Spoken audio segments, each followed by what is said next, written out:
Good morning and welcome to your favorite Friday morning podcast, Conversations with Buddy. My name is Buddy Puckett. I am the host, and we're coming up on episode 100, and in August it'll be 2 years. But the reason why we do this is because we want to hear your story. We love to hear how God's working in your life, the good and the bad, and we hope that it encourages you. Today, I have a special guest, and I'm going to introduce him here in just a moment. His name is Sylas Smittle. Is that right? Correct. Yeah. Okay. Well, welcome, Sylas. Thank you, buddy. It's a pleasure to be here. Yeah, it's awesome. Well, you and I met a week ago. Yeah, a week ago. Who introduced us? Was it Rick? So I know Rick. Rick's an awesome guy. It was Chris Haley, actually. Chris Haley. He was on the podcast, I think, a couple weeks ago. Yeah, that's right. And then I got connected with him, and then all of a sudden he was like, hey, you should talk to Buddy. And I was like, I've actually seen Buddy around. And I don't believe in coincidences. Yeah. So I'm like, okay, we're making this happen. Gonna make it happen. We got on a text thread, and here we are. Yeah. Hey, I appreciate that. I love grabbing coffee, and you're a young guy. I mean, what, you're 27? 27, yeah. Yeah. I'm at least twice that old, I'm pretty sure. So, but no, it's good to hang around with maybe a younger version of who I once was, and Sure. I mean, we're obviously different guys, but Yeah. similar, we're guys. Absolutely. So we're going to dive in today, but I want just to introduce you real quick. Yeah, sure. Talk about who you are. Got some questions for you, and we're just going to dive in deep. Excited for it. All right, so here we go. So you own Solo Asteroid Designs. Correct. Sound about right? You were born in Salem, Oregon, and you moved to Urbana, Ohio. Urbana. Urbana. It's a hard one. You're a little kid. Okay, Urbana, Ohio, when you were 6 years old. You lived in Germany for a year from 2017 to 2018. You're the oldest of 6 kids, which we just talked about. Mm-hmm. Side note, your mom was the second of 14. Correct. My dad's the middle of 14. Kind of funny. Yeah. That's a big number. So you love to golf and stay active with various sports. I'll get you on the golf course soon. I love it. Okay. Excited for it. Your favorite place that you visited in Europe was the Swiss Alps.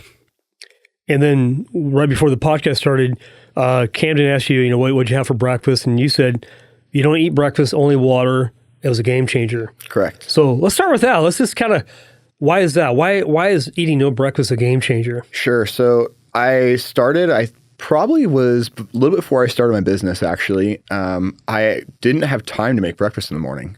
I'm not a morning guy at all. Like I can get up in the morning, no problem, but I'm not a morning guy for most things. And then breakfast was just an added task, actually. And I didn't really see a benefit from it. Like I would always eat something heavy, or it was like some kind of like sugar-filled pastry something, right?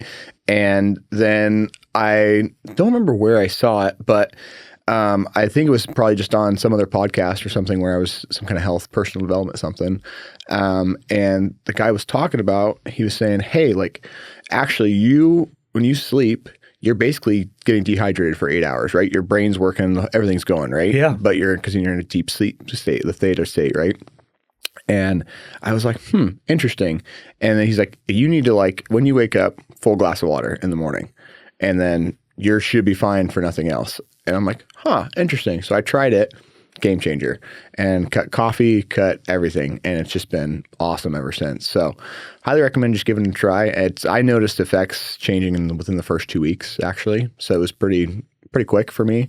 So when you say game changer, what specifically changed? Was it your energy level? Yeah. Or what? I think it was just more of I call it a rebound almost. So when you get up, you have that groggy state that you're in for X amount of time, right? That was way, way reduced for me. So it was more of got up, got out of the house, I was ready to go. I didn't need to kind of on the way to work, kind of driving in and out, right? Yeah. I was driving to Wilsonville at 6 a.m. for my last job before I started my business. That's right. And I'm just you get the traffic, everything, right? All these things add up. And I'm like, there's a better way around this. Okay. So I'm all about trying to find a better natural way for some things. Yeah. So, and that's been it. And I'm not against having breakfast. Like I told you before we started here, I'll absolutely have breakfast. If we're out camping or something. Yeah. I'm an eggs guy in the morning for sure. Yeah, eggs and bacon. Yeah, eggs and bacon. Totally fine. Come on. So yeah. No, it's just been, I think, just more of a change. It hasn't been a interrupted routine, but it's a faster way, and it's actually natural too. It's getting water. Since you're kind of talking about breakfast and stuff, Sure. business guys or business people, successful people, oftentimes have a morning routine. Let's just kind of dive into like, what's your morning routine? Like, what time do you get up? What do you do? What's the first things you do in the morning? Because you talked about water. Yeah. Real quick, I get up in the morning and I drink 32 ounces of water. That's literally, I take this first thing I do is guzzle down. Actually, I drink half of that, and then about an hour later, I drink the other half. So I'm drinking 32 ounces within the first hour of waking up. Yep. But tell me about your morning routine. So I get up usually depends on what time I went to bed from work the last night, in all honesty. But try to get up at like 6:37. Okay. And get up and just start the day. Usually a lot of it either is just getting ready for the day and then kind of coming back, seeing what's on the agenda for work. I try to schedule out my day before work starts that night before, and then just kind of review that, see what's on it. If there's something that I can check off quickly within the first 30 minutes before I have to leave the house, I'll get those knocked out. So whether that's paying an invoice or getting something scheduled or sending a message, right? Something on the docket that's quick. Yeah. I'll get her out the door. Yeah. Cool. I like that. You get that morning routine going. Yep. That's a really important. There's a book called Miracle Morning. We had talked about this. Oh, did we talk about that? I think just very briefly when we met originally. Well, if you've never read the book, I'm just going to recommend read the book. And really for our listeners, I mean, I found, because I think I spent decades upon decades not having a morning routine. I mean, I had a routine, but it was probably dysfunctional. Yeah. So now on purpose, I get up at a certain time and just go through a certain routine. I think that does change everything. But I've heard the same thing where your body's dehydrated. Drinking water is important. And, fasting is a big deal that people are doing these days too. So, all right. So you grew up in Salem, Oregon, the oldest of 6. Tell me about childhood, parents, and how they influenced you to be who you are today. Because you're the oldest, you're a male. You feel responsible? Is that partly your personality? Yeah, very much so. I'm a leadership type A, position type A. 1. Okay, this is good. I'm a second born. I had an older sister. Okay, and so it just kind of gives you a frame of reference. Yeah, I like studying birth order. Like, the firstborn, I tend to know how you're wired. Yeah. Secondborn, a little bit more laid back. Typically, that's not always the case. But tell us about you and kind of how that worked out. Yeah, so I'm very type A, organized, driven, that whole kind of plethora, right? I do feel the responsibility of a lot of things, and I love it, actually. I help support where I can. I always come home at least once a week now during the week. I love coming home and just seeing everybody, the family, because I don't live at home anymore, but just make that connection point because family is still really important, and I really believe that. When we were growing up here, starting, and I was 6, when we moved, I don't actually remember too much. I just remember that I was like loved and cared for. Like a lot of that period of time, it's like, you don't remember much of it, right? Like from 0 to 7 is like kind of the time where you're just figuring life out, right? Trying to even walk or do other things, right? So just being loved and cared for. I had a lot of people that are in both sides of the family that just really wanted to be in my life, right? And it was awesome. And then we moved. It was interesting. So we moved from Salem to Ohio, which is interesting spot. Like people were like, "Why'd you move to Ohio?" It's part of our church network that we have. We have 10 different churches across the United States, and then Ohio was one of those churches. And so it worked out well. My dad found a job in construction. He couldn't really find anything here. So just kind of a natural transition. Ended up actually driving across the whole U.S. to move there. And it was, as a kid driving, you just like, you're playing, the ABC game or whatever else it is, right? Just making memories along the way. And then you get to see all these different states and different things, right? And the flyover states are flyover states. I don't know if you've ever driven across country, but there's not much to see once you get to like the middle of the U.S. Yeah. But no, we drove out there. It's interesting because when we moved there, my best friend to date, he is a day older than me. Like almost to the 24-hour mark, a day older than me. So we had went and visited one time before, and we just connected immediately. We all liked the same things. We like the Pokemon, Yu-Gi-Oh card, kind of that generation of kids, early 2000s, right? We were clicking on all cylinders. But I specifically remember remembering his phone number to his house. Yeah. And that was the first thing I did when we moved back. I just called him up. I was like, hey, we just moved in. Like, awesome. How are you doing? Like, when can we get together? And like, so it just kind of was built from there. Yeah. And no, we had an awesome time living there. 13 years.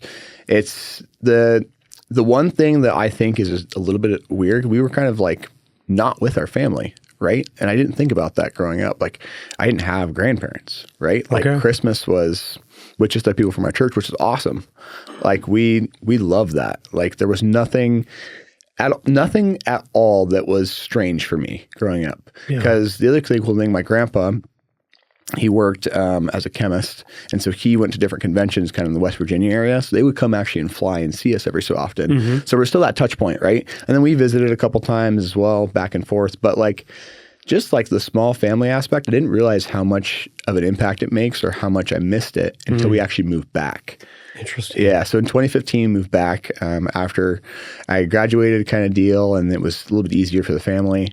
And so we moved back, and I was just like, boom, that first Christmas was like, whoa, like this is what family is? Like, this is awesome. Because as you said, my mom has 14 siblings, right? Yeah. And that's who we spend a lot of the holidays with and stuff, her side of the family. And man, it's crazy. You just have a house full of 35 people, right? That just all love, care, and support you. Yeah. And it's all just one big family under the same roof. So board games, the whole deal. It's just like, man, I've been kind of missing out. But I'm grateful for the time that I had too, right? And I still have a lot of those strong connections back in Ohio. There's nothing that I actually moved back there. I'll get into that in a second. Yeah. Actually moved back there after we moved here in 2015. It was kind of a rough patch for me a little bit. In 2015, when we moved back, I was a month away from turning 18 to legally tell my parents, hey, I want to stay here. Like, this is what I want, right? And it didn't end up working out. I had a graphic design job kind of lined up. Like, all these things were working externally, right? Yeah. And then it ended up being the best thing. Why? Right? Like, come on. Like, God knows everything. That's the reality of it, right? Everything's all planned. So it was awesome, actually. I really, really appreciated that we moved back here after all. And then it was just kind of that rough patch for me where I was like, hey, like, I still really want to move back. There wasn't a lot of things clicking here. I wasn't able to find like a stable job. I was working at a berry processing plant down here off Sunnyview. Did that for 2 summers. It was a good time. I worked crazy hours. Still have the coolest job to date, by the way, for the title. I was the gatekeeper. All I did was hand out gloves and supply. Okay, sweet. I felt, it's empowering on the resume. Yeah. Gatekeeper. Yeah. But no, I ended up in the summer of 2016. End of that summer, I ended up moving back to Ohio. Yeah. So I went and visited and was going to just visit for another week there. And then I'd packed you'd pack for a week, right? And I was like, I could live here. Like, there was a guy's house there with our church and other things. Yeah. So it kind of worked out pretty good, actually, to where I was like, like this could work out. So I called my mom and I was like, hey, I think I'm going to stay, because we only bought a one-way ticket. She had it back on miles. So like, it wasn't anything lost necessarily. Right. So it worked out really well. But she said, okay, I'll give you a week to the end of it. If you don't find a job, I'm going to have you come back. I said, totally fair.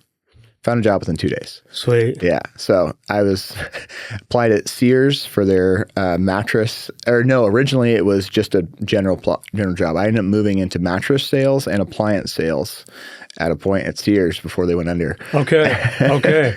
And then 2 months after I officially moved back to Ohio, my youth leader comes up to me and he's like, hey, you should do this youth exchange program. And I'm like, I just got here. You're trying to kick me out? And he's like, no, like, this is going to be life-changing for you. And I was like, I want to try to figure out my life here. Like, I've just had so much craziness happen for me just moving and doing everything, right? Yeah. So ended up obviously signing up for it. Ended up working out really well.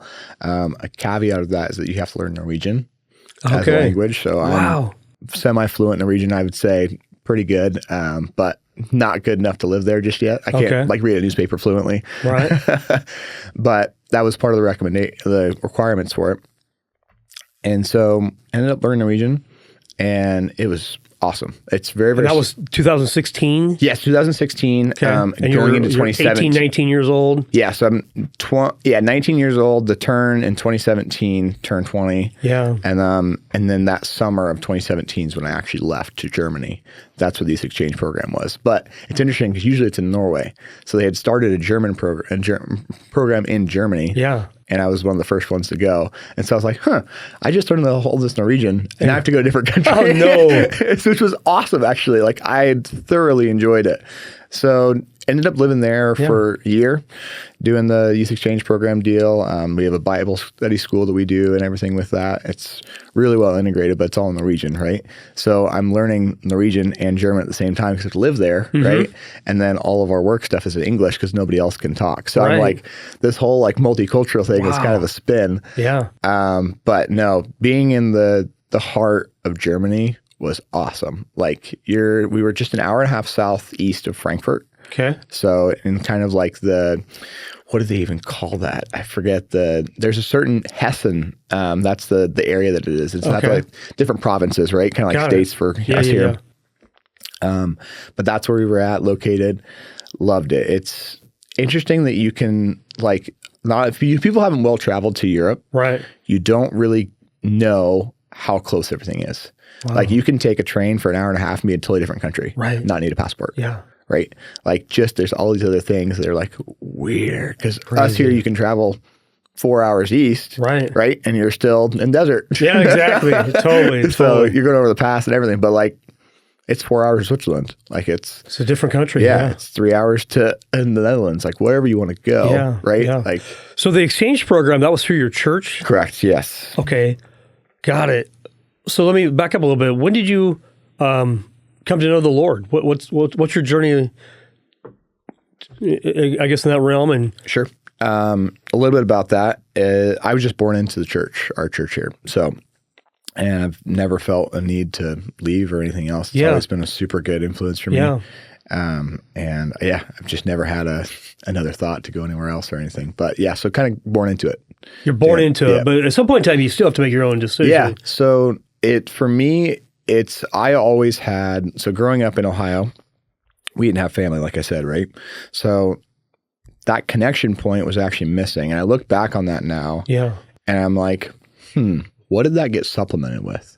And there was actually a guy's house there, similar to what I'm have right now. Yeah. And it was 4 guys that lived in a house that was 5 minutes biking distance away from my house. Nice. Which is really cool, right? But they all cared for me on such a deep level that it felt like family. Yeah. So every summer, even when you're growing up, right, you're doing the whole teen trying to go through life, figure it out, right, and whatever, right?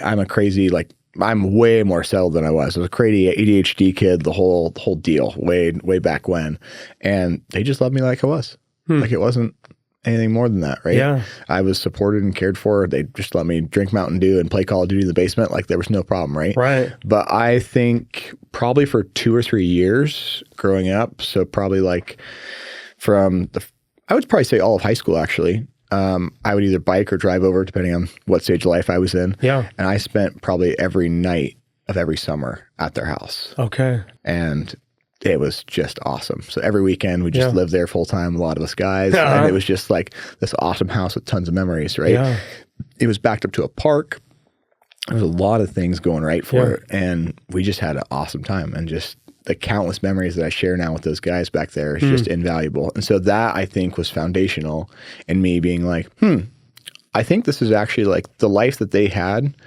Like that's what I want, right? Yeah. How do I get that? And then you kind of like with our church, right? You kind of just learn more as it goes. And there's different verses and things that open up and you really get a peek into like, hey, like this life is real, right? Yeah. If you live what is talked about in the Bible, right? Yep. And you follow those commandments and those promises, like all of God's promises are for you actually. Come on, right? Yeah.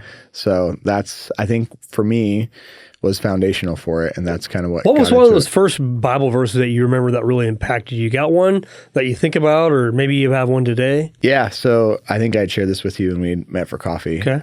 And it's all things work together for those that love God. Yeah. Right? Yep. Amen. And all things. Not some, not a few. No.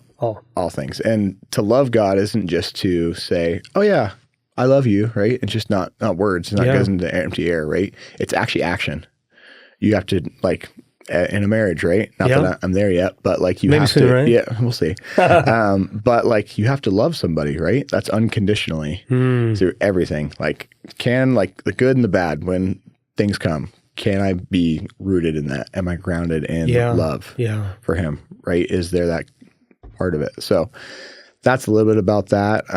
But yeah, I think that's a good probably explanation for it. So in high school, did you do any sports? Yeah.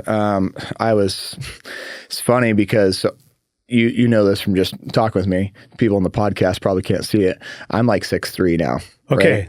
Was not 6'3" when I was growing up. I was not a tall kid. Okay. I was the short, pudgy, glasses, braces kid. No kidding. Yeah. Oh, it's funny. I should have brought, I'll probably send it to you for the podcast. Send me a picture and we'll put it on that'd be good. I'll take the public shame, no problem. But no, it was, man, like what was that? Sophomore year, I was the third shortest kid in my class. And I was like, I loved doing sports and stuff, but I was never like tall enough or fast enough or athletic enough to like really be like the A team, right? So I was always in the B league kind of things, and that's totally fine. However, just man, that summer from sophomore to junior year, I don't know what my parents were feeding me. It was a lot of corn around, so that's probably a little bit of it in Ohio. But no, I shot up like 8 inches. And so I went from being the third shortest kid to the second tallest kid in my class. And it was like weird coming into school the next year because the tall kid was like tall. Like he was like a string bean, in all honesty. And everybody's like, yeah, that's what, I forget anything, Michael Mack, I think was his name. But like, that's the kind of thing, right? And so all of a sudden I'm like looking over people. I'm like, this is weird. Like, did everybody just not grow? Because I just feel normal, right? Like you don't have that perspective really. Like you're just in your own little network. Yeah, exactly. You see yourself every day. Yeah. Nothing's changed. Yep. And then you come to school and it's like, weren't you like, we were like the same height, like what's going on, right? Like, So just that, and then because I grew so quick, I was still kind of awkward in that body, right? I hadn't grown into the body yet, right? Yeah. So I did track and a couple other things. I really like pole vaulting, which is interesting. Like it's not very many people do that or even know that it exists even. I talk to people like, do you know what pole vaulting is? Like, nope. I'm like, it's actually kind of cool. Yeah. So things like that I did for a little bit. But all throughout high school, I loved and played soccer. That was the one thing that I just was always good at naturally. I played baseball growing up too, with Little League and other things, and was really talented with that. Apparently, this is from my parents, so it could be a little bit more biased than others, but apparently I was like super gifted and could like just hit a ball off the tee like immediately from when I was like 4 years old. Yeah. So like things like that. I think I've just always had some kind of natural athleticism. Yeah. I probably could have pursued a baseball career and been famous or whatever, but whatever. I'm here where I'm at and I'm happy. So that's an important part. But no, played soccer all 4 years. Still play soccer today. So our church actually has a team that we're taking over to Norway, which is where our main conference center is for the whole world. So we're going there in just a couple weeks in July here. Seriously? Yeah. So we're going to play a couple teams from all over the world. It's pretty cool. That'll be fun. So then the last 3 years, I've gotten into volleyball as well. Yeah. My brothers are all into it. They're taller than me, believe it or not. One's 6'4", the other's 6'6", and the littlest one, who's 11, he's going to be probably 6'7", 6'8". Seriously? He's gargantuan. And are your parents tall? So my mom's 5'11", and my dad's like 6'1". That's pretty tall. Yeah, they're fairly up there. Yeah. Yeah. So yeah, we have a lot of tall genes in our family. So real quick. Yeah. You have 5 siblings. Mm-hmm. Are they all boys or is there any girls in there? Yeah, so the breakdown for that is me at the top, brother underneath me 2 years after. Another year and a half after that's a sister. Okay. And then 2 years after that's another brother. And then 2 years after that's another sister. And then 7 years later is another brother. Yeah. Dude, it's funny. It just checks down. But it's funny because me and the youngest one are probably the closest actually. No way. And he's 11. He's 11. Yeah. So it's, and you guys are the closest. 16-year gap. And they all live here in Salem? Yeah, everybody lives in Salem. So do you guys still get together as a family though? I mean, we try to. It's a little bit interesting because a lot of like our family dynamic is like extrovert, me, introvert, extrovert, introvert, extrovert. Like it just like goes Just the whole boom, way boom, down, boom, right? boom. So Yeah. it just totally flip flops. So a lot of people like when we get together, it's like, hey, like let's have dinner together, and everybody's like, okay, great. And then it's like, hey, let's play a board game. And then everybody just want to go to the room or like play video games. So like people are just at different points in life. It's Totally. okay, Yeah. no problem with that. But we still love and care for each other. It's Yeah, not like yeah. people are shut off. But or as an anything. extrovert, you love the board game. You love the Yeah, I'm like, let's Come on. play a Clue. Let's do something, right? Like, Maybe around people, you feel there's that way. yeah. But yeah, as much as possible, and that's okay. I get it, right? I'm not hurt from it. It's been Right, all years, like our right. Christmas and Thanksgiving and stuff. Everybody shows up, so Yeah. it's So you no live in a bad house blood. now and you have roommates? Yeah, so it's 4 guys from my church and me. Yeah. One of the guys is actually going to the youth exchange program, same one that I went to. No kidding. Here in a couple months. In Germany. Yes, he's going to Germany now, actually. So yeah, Okay. the program in Germany has actually developed a little more than it was, which is awesome. Yeah. But there's still a lot of it in Norway too. But it's kind of shifting and changing landscape as most things do. I think it's one of the greatest things that a young man could do is kind of get away from mom and dad Totally. and grow. I bet you grew a lot during the time you were gone. It was, I think, the most pivotal year of my life. Yeah. In all honesty, like I dealt with like not necessarily trauma, but just like other things I realized I hadn't worked through. Right, like you're in such an isolated environment. Yeah. There's things that come up where you're like, it almost puts a clock on you, where you're like, I don't want to like be the same person that I am when I go back. That's right. Right. So like, what am I going to do to fix that, and then make an action plan for that. Right. Whether that's getting a routine or just even like setting, hey, I'm going to brush my teeth every day. Right? Imagine Like that, just yeah. small things. Right. Right. But like, it's just that lazy mentality mindset, or just things where it's like, hey, like I should probably fold my clothes now. Like I'm a little bit older. I don't need to just keep picking up out of the thing, That's right. So it's a lot of growing up, which is awesome. And now that's been, just foundational in that part of it. And then also just building that relationship with the Lord has been awesome as well. So cool. Yeah. Awesome. Okay, so after high school, did you go to college, or what did that look like until you? I know you worked for a few different places. Yeah. And then you started your own business. But give us that journey from high school to maybe where you're at right Totally. now. So I hated school. I am one of the ones that like, it's funny because everybody hates that I say that I hate school, because I was the guy that hated doing school at all. Like homework was awful. Absolutely hated homework, but I aced all the tests and exams. I was going to say, firstborns are really smart. Typically, they love homework. I mean, that's what I found. And maybe that's not necessarily true, but you naturally got A's. Yeah. I mean, it was so easy for you. I liked math. Math was awesome. It's the only thing that actually ever made sense to me. Like it's just like 1 + 1 is 2. And then there's like a logical thing to it. Obviously, once you get to high trig and calc, there's a different other ethereal realm that you got to step into. But leading up to that, like it's awesome. I loved every part of that. And that was probably the only class that I really enjoyed. Hated reading and writing. I still probably have only written to this day max of a 3-page essay. Ever. And that was once. And it took every ounce of strength. Yeah. So I'm not a crazy writer, but I enjoy it. Like it now, like I'll read stuff and write stuff. Like I'm trying to, one of my goals this year is to almost fully replace like social media doom scrolling with reading. Okay. So just Social media doom scrolling. Yeah. So that's what a lot of people do, huh? Just, it's just quick, right? It's on your phone. Yeah. And you're just like, boom, okay, I'm going to check Instagram or whatever, do something. I'm like, why can't I just spend those 10 minutes that actually go by so fast, right? I think it's the fastest time that people can actually spend is just like, hey, I'm just going to check this for a minute. 15 minutes later. What happened more than 15 minutes ago? What did I gain from those 15 minutes, right? Like we have so much time that's finite, right? What are we doing with it? So for me, one of my goals this year is like, hey, like let's actually just read a book. Really, that's like 5 minutes. So I have a book intentionally on my desk at work now where I'm like, hey, put the phone away. I have a stand for it. I'll set it off to the side and I'll just pick up a book and I'll read it for a little bit. And so anyway, kind of getting off topic a little bit. No, you're right on topic, man. But so after school, I hated it. Graduated, fine. I didn't go back. Didn't want to go to college. Didn't have any scholarships. Didn't want to. And we moved, right? So it was like, it's kind of like this weird time where I was like, wasn't really excited about it, in all honesty. And just trying to figure life out too. But ended up going, so when I moved back after the youth exchange program was when I did school for the first time. So I was kind of between jobs. I was trying to figure out what I wanted to do. I worked for my dad's construction, not his company, but another company he was the superintendent of. We actually helped build on Silverton Road, the rehab facility right there. We helped redo the entire thing. We gutted it, the entire deal.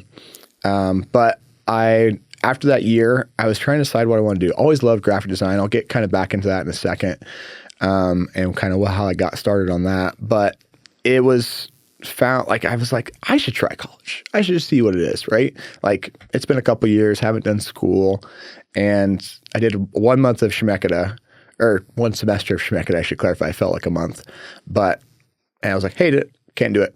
Like I knew everything that the class was doing in vocational school and the vocational program. And I was like, okay, like this is okay. Like I'm okay with I don't need the visual arts degree in all honesty. So I ended up leaving, and then I ended up finding a job at a sign shop, and kind of the rest is history from there. So it's been, I think for the most part, I just liked working. Like even when I was in high school, I did I forget what they called it, but basically like you get out of school early so you can go work, right? The work something, work releases, I think is what they called it. Yeah. But like I was like, I'm done. Like I'm checked out. Like I had enough credits to graduate. Like I was done. Like I didn't want to be any part of school anymore. So I was like, I could just make money. Like what am I doing? Like anyway, so that was kind of my more mindset going into it. It was a little more driven in that way, where it was kind of like, hey, like this piece of paper actually isn't going to do me too much in all honesty. So kind of where can we kind of go from that?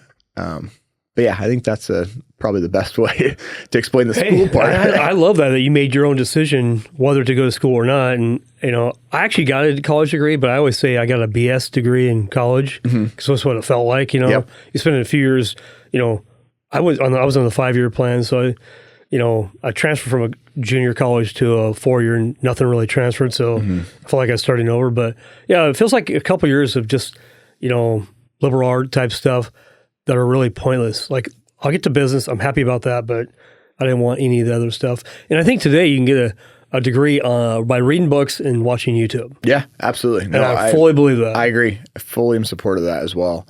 It's the other thing I think that was interesting for me was like, I didn't want to waste the money. Waste of money. Like it's way too much actually, like the tuition costs and everything, especially with what you're saying right now. You can learn stuff on YouTube, right? Especially with like what I do now, like full graphic design and everything. There's so much content out there. Like that's super easy to learn. And then just like, even like the sound engineer, right? Camden or Camden? Camden, yeah. Camden, okay. I was like, Cameron or Camden? Anyway, Camden was like, what he's doing is awesome, right? But that can also be self-taught too, right? He's self-taught, man. Well, I think he learns stuff in college, but for the most part, this is a different type of job than he's ever done. So yeah, you need some kind of foundation. I believe that, right? Yeah. Like I don't think you can necessarily just start, but you need some kind of mentorship program in some of it. So that's what I believe as far as that goes. But yeah, no, I was pretty fortunate. I'll kind of jump into it. This might be your next question too. How I got into graphic design. Tell me, But I was super fortunate to do basically a C-Tech-like program in Ohio for my junior year of school. Yeah. So it was so I always liked growing up, my two things that I always loved and kind of like what honed me in from all the ADHD madness and just running around crazy was art and computers. Yeah. And I always was a perfectionist with art. Like I literally have, to this day, still have a drawing where I literally penciled out like to the 10th degree, like the third decimal point of what the scale was from this image and mapped it out and redrew it on another image. And you can still see like the grid lines and the marks and everything. And I spent probably 2 years on it. And like it took forever, but it's perfect, right? To my eye in that way. But it took me 2 years because I was like, this is going to be awesome. And that's I'm that perfectionist part of your personality. Yeah. And it was so like just that kind of painstaking, grueling work was like fun, but it was also like my like quiet zone, right? Like as soon as I just picked up the ruler to measure things and the pencil to go, it was over. So I always did art as elective in high school, and that was the other thing. But then when I did this vocational school, it was we all took sophomore year. You take a field trip to the place. That's from where I was going to school. It was like 10 minutes away from my house, and we actually had to open enroll because we were out of the district. Right. Got in every year, fortunately. Awesome school. One of actually the best now in Ohio, actually. West Liberty Salem, if you look that up. Awesome school. Go Tigers. They're 10 minutes away from this other vocational school called Ohio High Point. And they, at the time, had a program for printing and graphic design. And so it's a government-funded program, right? So they have resources to everything. So you walk into the room and immediately you see this long 2-desk setup of just like full Mac towers. Like it would look like an industrial database almost. And I was like just enthralled as, 17-year-old, 16, 17-year-old kid. I was like, hey, this is incredible. Where are we at? It's kind of like Disneyland, right? Like you go into it and your eyes light up. You're like, this is sweet. I love this. And then I found out that through the Adobe Illustrator products, which is what I Adobe Illustrator is what I use, Adobe products, you can draw a perfect circle on a computer. And I was like, really? Like it doesn't take 25 minutes to draw a perfect circle? Like you don't have to get out anything? And I'm like, sweet, hooked, absolutely hooked. And so I went and applied for the program. But the beauty of that program, which actually I believe is foundational in two parts. The first part is it was printing and graphics. So it wasn't just the graphics part of it, it was also the printing. So I learned how to do screen printing, learned how to do vinyl printing, learned how to do vehicle wrapping, learned how to do photography, do in a dark room, set up things, right? And every step of the process, right? So that really was like sparking my kind of foundational thing, like, hey, like I can actually talk the talk with some of these people now that I work with, right? Because of that foundational setting. And so I learn and apply things. I think that was the biggest part, is that you can do all this book knowledge. You can learn everything, right? Sure. But if you don't have an application for it, especially for myself, I know this is true, then I actually lose it real quick. Like I can learn things, or I can read things or whatever, but if I don't go out and actually do what that is, it doesn't get solidified. So for me, I was like, this is it. I was hooked. So signed up for the program, did that for that next year, for my junior year, and loved it, every minute of it. So basically day one, we got introduced to the Adobe Suite, and Adobe Illustrator was the first on the docket. And we just started with one tool, which is the pen tool, probably the most foundational tool of the program, because you do point, drag, kind of draw lines, trace things out, right? I ended up doing that and then learned all the tools at home.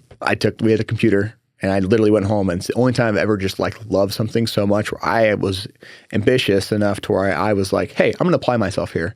And I just went and learned everything. And then I came back to school the next day and was at such an accelerated level within the first 2 weeks of that class. Isn't that crazy? I was actually helping other kids. That's amazing. Yeah. So I was like, I got something here, I think, actually. But so quickly throughout that year, I was not like teacher's pet, but I was the only kid that was like actually like loved it, like genuinely loved it. So I was top of my class with it. I was helping teach other kids, or like show how to like save or export files in different ways to where like you could package things. Like all these are small little nuanced things. I'm not going to get too much in the weeds, but that kind of set up the foundation for what I was doing. And then I found logo design, and I was like, oh man, like, this is sweet. This is like something that people can take and use. I'm all for it. Yeah. All for it. So went and did that. And that's kind of like what I stayed with, was just logo design. And that's kind of how I kept my design niche growing up. And just kept doing logo design for family and friends and other things as it went. Even throughout all of when I was in Germany and other things, that's what actually made my logo, was when I was in Germany. Is that right? Yeah. I just had a couple hours to myself one day, and I was like, solo astronaut, I really want to have this business one day, but like, I don't really know what it is. I didn't have a big goal for it. And I was like, what is it? And I just sketched it out for a couple hours, and it came to fruition. So, crazy? Yeah. Well, it's interesting. I was meeting for a coffee with a friend of mine this morning, but we're talking about how we were made in God's image and how creative God is. And really, to your point, you're a creative guy, and you learned that early on. A lot of us don't learn that till later on, or maybe not at all. So the fact that you're using some of that creativity in your business brings you joy. Yeah. What a cool thing. Yeah. Super fulfilling. Absolutely. And actually, you had Aaron Parsons on the show. Yep. Love Aaron. Aaron's awesome. Huge shout out to him.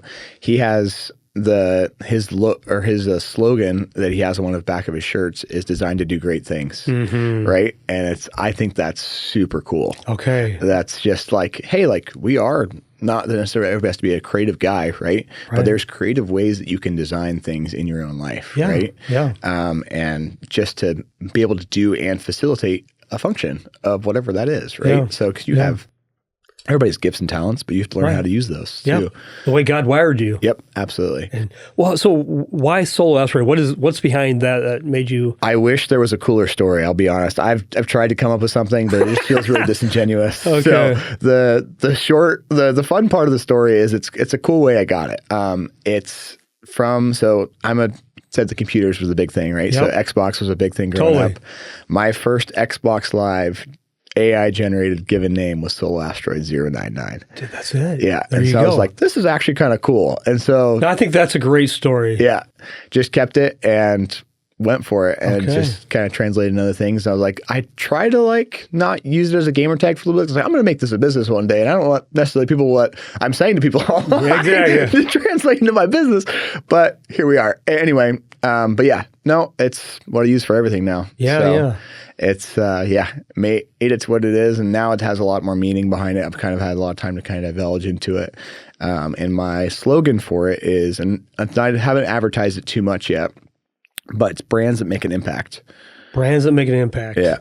So that's, I like that. That's the thought behind it. Everything that I'm working with is trying to be impactful as much as I can with the space of branding and what that looks like for you.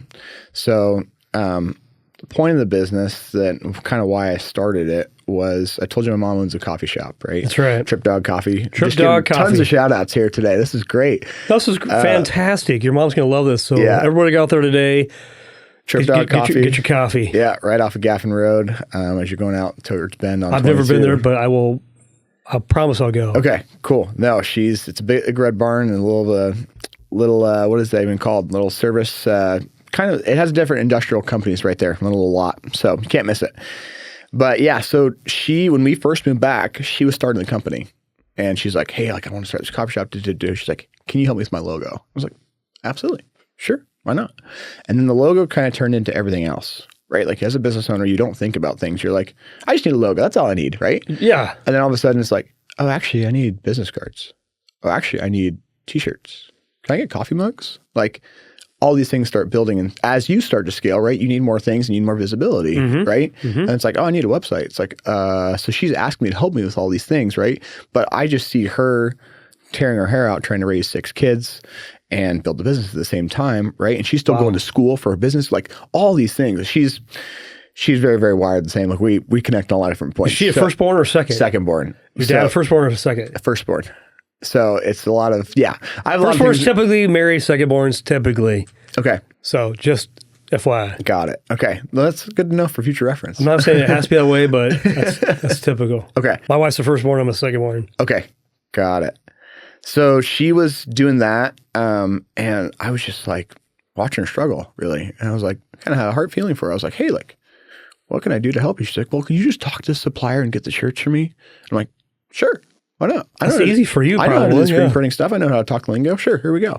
And then it kind of just grew from there. I was like, what if I just did this full time? Like this is back in my head, right? This is back 2016. Like I had no plans for this at all. And then all of a sudden, kind of here we are today as it's progressed. I've made different connections with people either around town or other fortunate people that I've just run into and had connections with that are national and they have other reach and things where I have a large network of people I can work with now and I can actually help facilitate those things as well. So I guess a little bit how my business works kind of leading into that. Well, back up real quick. When did your business begin? When did you launch Solo Asteroid? Yeah. So, and then tell us kind of. Well, I'll do back up even just a step farther. So, my kind of career history is I started a sign shop here locally at the beginning of 2020, which was COVID, obviously, right? Welcome to COVID. I know, right? So I hate to bring it up, but it's part of the story. So here we are. So started the sign shop. It was me and 6 other employees to start the shop. In November of that same year, it was just me and the owner running the whole shop. And I was like taxed. I was like, I can't do it. The owner wasn't able to be there full time. He was out on installs and other things. So I'm like doing the CRM. I'm doing the installs. I'm doing the printing, wrapping, whatever install. Like, whatever needed to happen, cutting on whatever needed to happen. I was done. Right. I was doing it all. Wow. And so it was a crash course. Like a lot of things that I've done in my life have been dropped in the deep end, which I think God's done purposely because sink or swim, right? Sink or swim. And I've fortunately been able to swim for a lot of it, but you feel like you're drinking water half the time. Yeah. So anyway, did that for that year. And I was like, hey, I can't do this anymore. Just like it's too taxing for me. We got to move on. So had a really good mutual parting, still actually know the guy really well, and still really good acquaintances and nothing wrong there. Ended up kind of starting this actually for 2 months and over December, January.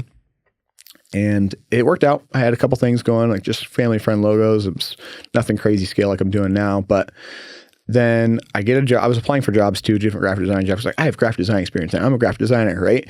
Get it under your belt and you're kind of there. Ended up starting a job in Wilsonville. It was a job I don't even remember applying for. It was wild. I get a call at, I think it was like 8:30 in the morning. I was still sleeping, like different point in life, right? And he's like, hey, do you want to come in for an interview? Like, I have this production job I think you'd be really good at. And I was like, oh, interesting. Like, could you get like, I don't remember applying for this job. Could you kind of give me like a rundown of this? And so like, I wasn't boding well from the beginning, but ended up going to Wilsonville, checking it out. Loved it. It was basically the higher commercial scale of exactly what I was doing at the Skyline Shop. So it was a commercial graphics company, and they did everything for all the Salem police vehicles, all of Fred Meyer, all of Winco, everything. Anything that you see on the road, basically we did. And so I was just like, whoa, enthralled. Like, this is sweet. I get to have like what I was doing, but with a team of people. I'm just a designer. I get to actually do this. Like, this is sweet. Sign me up. I ended up doing a test, a graphic design test, and I beat out 4 other candidates that had college degrees. And so it was like kind of an affirmation for me, like, hey, like, you actually don't need a degree to be a good designer. So kind of cool process with that. Loved it and was doing it for 2 years. The second year, we ended up getting bought out by a national company, and that company does everything for the Macy's Day Parade except for the blimps and all the Best Buys inside and out, all their signage. It's like, it was even more of a degree. I was like, I didn't even know it could be bigger kind of deal, right? So I got in 2.5 years, I got a crash course into like what the commercial industry, what it takes to get things done in that capacity and how to make things work for bus transit levels and other things. But in the beginning of that year in 2023, I'm an overachiever. And I was like, hey, so like, what are next steps for me? Like, I can't just sit here and wait around for things. So I asked, I was like, hey, like, what can we do? Right. And they were like, well, you can wait around for 6 years and be art director. And that's really it. And I'm like, okay, I can't do that. I'm sorry.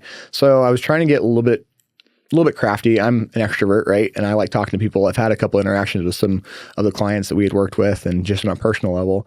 And I was like, hey, can I do a sales role potentially as like an offshoot of this maybe? And they're like, yeah, like, let's entertain that. That was in February. 2 months later, go by to April, haven't heard anything. And I'm like, okay, so like, are we still doing this? Or what does it look like? Ended up meeting with the national sales manager. He's like, yeah, we'll get on it. And I was like, okay. So we have, through our church, we have 4 camps that we go through, go to a year in Norway, which is one of the ones coming up in summer, as I mentioned earlier. Yeah. And one of those camps was coming up in 2 weeks. And I was like, hey, I need to kind of know a decision in 2 weeks. And he's like, I don't know that I can do that, but I'm going to try. Because they could see the value in what I was doing, which is cool, right? So it was a little bit of give and take. Ended up not working out for the better. And I was like, okay, cool. Here we go. Like, this is my own thing. So went to the camp, didn't have a job, right? Because I left and then came back, boom, started on day one. And then just networking around town, meeting as many people as possible, kind of getting to know Salem, right? A little bit of Kaiser and expanding that network and seeing what I can do, who I can help. But the beauty about what I was doing before I started the company, and a little bit about that now that what the company is I tell everybody it's a hub and spoke kind of concept. So the hub of a wheel is me, creative brand design central. I do all the design, everything with that, right? Yeah. The spokes of that wheel are different vendors that I have that I've vetted for the last 2.5 years with the connections that I've made of the highest quality, right? So I'm like, hey, if you want something and you're going to pay good money for it that you work hard for, because everybody does, right? Whatever money you get, you work hard for some degree or another. You should get the best value for that, right? So here's what I have available. I can do anything from vehicle wraps to high commercial signage to billboards to like whatever you want to do print-wise. And I have digital stuff now that I'm building out this year as well. So basically, I'm an agency model without having all the overhead and everything with it. And I'm also empowering other companies to do it at 100%, right? Because everybody in their own bucket, you only have 100% of energy, right? That's right. For a day or willpower, whatever you want to say, right? But as soon as you start splitting that over, everybody starts getting the leftovers real quick, right? All your clients do. And that's not fair, right? People should get whatever value they invest into you, they should get that or more back. I'm a firm believer in that. And so I was like, let me just empower somebody else that's already doing that at 100% so that they can operate at 100%. I'm operating at like 50, maybe even close to 100%. And then that end client is getting way more than they put into it, right? Totally. And so they don't have to worry about all the little back end for it's like, hey, can we change this color? Can we do all these things? Because they're trying to run their business. The reason you start your business is because you wanted to do whatever that is. Coffee, mortgage, whatever that is, right? Like you want to do that. Yeah. That's why you started it. Yeah. So let's get you time back, right? Let's have you do that. All the fun stuff. Start focusing on what you're good at, what you're called to, not all the minutia. Absolutely. Because what you're doing, I would look at as minutia, like, Yeah. But I hire you as a professional and be done. Let you do your thing. Exactly. Yeah. And it's a lot of the vendors that I work with, they love it, actually. They're like, you just bring me work? This is great. Absolutely. So beginning of the company, I was their designer also. That's kind of the trade-off as well. So that was some trade work coming in and other things as that. So we were doing all kinds of stuff together. So it's kind of grown to a point now where I'm like, I can start like pick and choosing who I work with, right? There's other people like, I'm like, hey, like I don't think I'm the right fit for you actually, right? And I'll tell people that straight up. I'm like, That's hey, so like, good. Here, but I know somebody. Here you go, right? Like I'm not just gonna leave you out to dry. Like I believe that you can succeed. You're just not at the level where I can help you succeed to the degree that you need to yet, right? You need to build up to that point, which is okay. But here's somebody else that I think can help you, right? So there's things like that. But I think it's provided a valuable need, and I don't think anybody's doing it, to my knowledge. That's even, I mean, people have agencies, right? They have full on, I do web design, I do all these things, and they have this list of things, right? But do they actually do those things? So in a way, you're a one-stop shop. I can come to you and go, here's what I want to do. And you go, buddy, I'm going to work on this. I'm going to farm out all these other things. But I'm still your person. But just know we're going to take care of you 100%. Absolutely. With everything that's really cool. It's really cool. Hey, we are going to wrap up a couple things. Number one, first question is, how do people get a hold of you to really hear more about how you can benefit their business and would they want to hire you? I think they would. So how do they get a hold of you? So right now, we're in the process of redoing our website. So it's a little bit of a kind of in-between period, but my website's the best place to go to right now. Soloasteroid.com. Soloasteroid. People can't spell asteroid, so I had to spell it out for them. And there's an email at the bottom of it, and phone call, text is always no problem. So I'm very integrated and flexible with how communication works for people. So the final question I want to ask you is, you and I were out in the parking lot, and George Goldstrom, you just met him for the first time. George, what's the question we should ask Sylas? And he said, Sylas, what is the greatest challenge you're going through right now? You're 27, you're not married, you're in business. What's that biggest challenge that you have to face and deal with? It's such a deep question. And I was actually blown away. I was like, oh, there's 7 different things I could say. But I think the biggest challenge, just after thinking on it now, as we've been sitting here, is time management. I have a lot of things going on with just different church life and things. And just I have to live by my calendar now. I have to get things scheduled and on there. If it's not on there, I can't do it, right? Or I'll just forget things. And I hate when I have to follow up and be like, I'm sorry, I dropped this plate, right? But I think that's the biggest challenge right now, is just trying to navigate that and then get some of that time back. Because I'm a firm believer that people should be treated in a way where it's like, hey, you're taken care of. Right? You should feel that, right? Rather than being like, oh, sorry, I didn't have time for you kind of deal, right? That's not the intention of it at all. So well, I think back to your time management, I think we want to help people and we have this desire to help people, but we realize we're finite, we're not infinite. And if we'll just own the fact that, hey, I don't have more than 24 hours in a day, I need to sleep for that period of time. This is all I can do, and this is my schedule. I can help you here, but realize you can't do more than what God's allotted you to do. And I think being really intentional about that. No, I definitely have a tendency to just try to make everything work. So I'm definitely overpromise and underdeliver sometimes. And you're human? Well, that's so weird. Yeah, exactly. I know, right? But I really just working on that, I think, is the biggest challenge right now, and just kind of finding where that is and then scheduling things out, right? Because you want to get things done as fast as possible, right? Sure. But just giving a real expectation of it too. Yeah. Well, the word you said, under promise, over deliver. Over promising and under delivering, I wouldn't say that's biblical. I mean, it's not being honest, right? Agreed. But if we're being honest, you know what? I'm going to under promise. Here's what I'm going to hope to do, and deliver on what you actually can do. So, hey, I'm impressed, man. You're a young guy. Appreciate it. I mean, at 27, there was no digital or technology back then. I'm an old guy.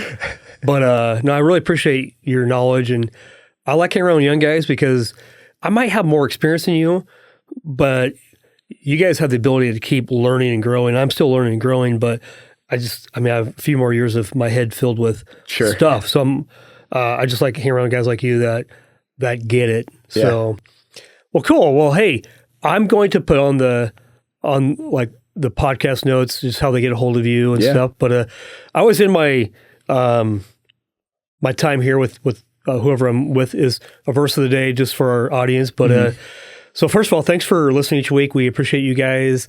Sylas, we appreciate your story. I'll bet we have you on again at some point in time down the road. Yeah. There's more questions I want to ask. Like, hey, is marriage in your plan? You're not going to answer that right now. We're going to say that for the next time. But here's the verse of the day that I like listening or looking at every day. But Psalm 23, 1-3, the Lord is my shepherd, I shall not want. He makes me lie down in green pastures. He leads me beside quiet waters. He restores my soul. He guides me in the path of righteousness for his name's sake. Psalm 23 is such an amazing passage of scripture. Take that one and just meditate on that verse for a while. But thanks for listening this week. We appreciate you. And we'll see you next week. So thank you. Thanks, Sylas. Yeah. Thanks, buddy. Yeah.